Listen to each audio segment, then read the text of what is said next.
warahmatullahi wabarakatuh. Adil Kak Kalino, bacurami Kak Saruga, basengat Kak Jubata.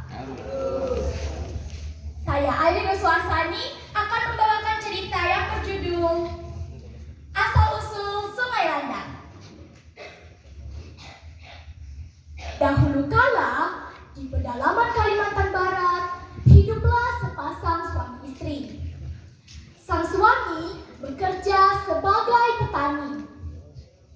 Suatu malam, ketika sang istri sudah tidur dengan nyenyaknya, sang petani justru terlihat gelisah. Sesekali dia memiringkan badannya ke kanan, sesaat kemudian ia memiringkan badannya ke kiri. Ia pun bangkit, lalu duduk di samping sang istri. Tetapi saat ia menoleh ke arah istrinya, ia dikejutkan oleh peristiwa aneh. Tiba-tiba dari kepala sang istri keluar asap. Lalu keluar seekor kelabang yang memancarkan cahaya putih dari kepala sang istri. Kelabang itu kemudian merayap keluar rumah seraya diikuti petani itu hingga sampai di sebuah ceruk yang tergenang air. Sang petani menunggu beberapa saat, tetapi kelabang itu tak kunjung keluar. "Ah, dasar kelabang aneh," gumam sang petani seraya kembali ke rumahnya. Keesokan harinya, ia menceritakan kejadian aneh semalam kepada sang istri. Dan istrinya pun menceritakan bahwa semalam ia bermimpi. "Kanda, semalam Dinda bermimpi aneh. Dinda bermimpi berjalan sangat jauh, melewati padang yang tandus, hingga sampai di pinggir danau yang begitu luas. Dan di tengah danau tersebut ada seekor landak raksasa yang berwarna keemasan dan mata tajam berkilau. Lalu landak itu menatap Dinda dengan sangat tajam, seakan ingin menerkam. Melihat itu, Dinda pun lari ketakutan." "Dinda, jangan-jangan mimpimu ada hubungannya dengan kelabang semalam." Sang petani kemudian mengajak sang istri untuk mendatangi ceruk tempat kelabang itu masuk. Sesampainya di sana, sang petani mencoba memasukkan tangannya ke dalam ceruk tersebut.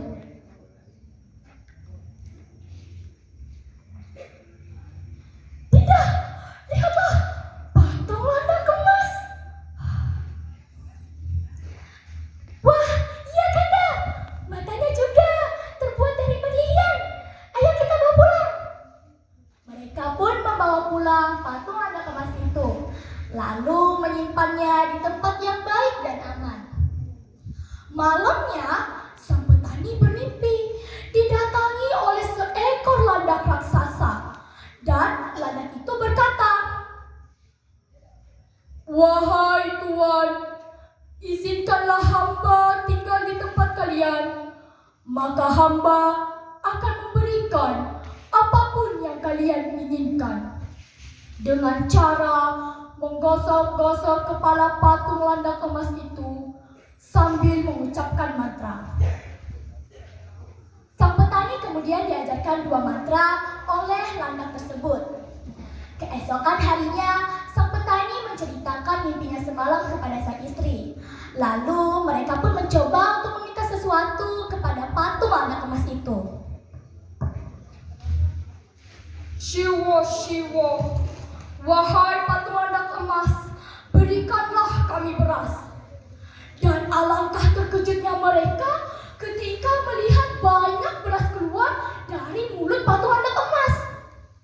Setelah merasa cukup, sang petani pun membacakan mantra kedua. "Tung tarak tung tung." Hari-hari berikutnya, mereka pun meminta barang-barang lain yang mereka butuhkan. Semenjak kejadian itu, mereka pun menjadi kaya raya. Berita kekayaan mereka mereka tersebar kemana-mana hingga sampai di telinga seorang pencuri. Pencuri itu kemudian diam-diam mengintai rumah sang petani. Dan pada saat dia mengintip, kebetulan si petani sedang meminta sesuatu kepada patung anak emas. Oh, jadi patung anak emas itu asal-usul kekayaan mereka. Pencuri itu kemudian menyusun sebuah rencana dengan membuat patung yang mirip dengan patung anak emas. Lalu pada saat sang petani dan istrinya tidak ada di rumah, sang pencuri diam-diam menyelinap ke dalam rumahnya lalu mencuri patung anak emas dan menukarnya dengan patung yang telah dia buat. Setelah mencuri, ia pun pergi ke sebuah daerah yang bernama Ngabang. Kebetulan pada saat itu Ngabang sedang mengalami kemarau panjang, sehingga warganya kesulitan untuk mendapatkan air. Oleh karena itu, sang pencuri pun memiliki niat untuk menjadi pemimpin di sana. Dan dia pun segera mengumpulkan warga di sebuah tanah lapang untuk menarik simpati mereka. Perhatian semuanya, aku dapat memberikan kalian air sebanyak yang kalian butuhkan. Wah, benarkah Tuan? Tolong berikan kami air.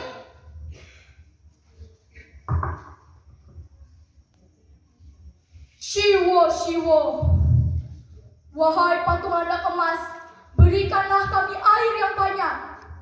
Seketika itu juga air mengalir dari mulut patung anak emas. Melihat hal itu, para warga pun berbondong-bondong untuk mengambil alat penampungan air mereka, lalu mengisinya.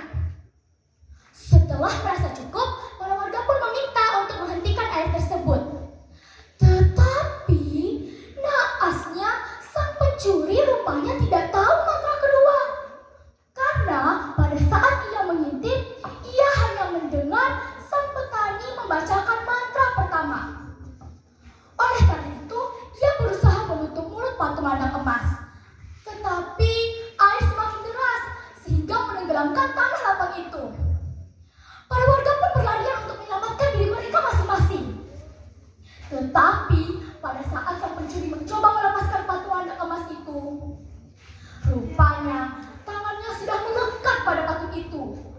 Dan juga dalam penglihatannya, ia melihat seekor landak raksasa sedang memegangi kedua kakinya. Bagaimana ini? Kenapa patung ini tidak melepas dari tanganku? Tidak! Tolong! Tidak! Akhirnya, pencuri itu pun tenggelam bersama patung landak emas. Karena air yang terus-menerus mengalir, membuat genangan air semakin besar hingga membentuk sebuah sungai yang saat ini kita kenal dengan nama Sungai Landak. Demikian cerita asal-usul Sungai Landak. Jadi pesan moralnya adalah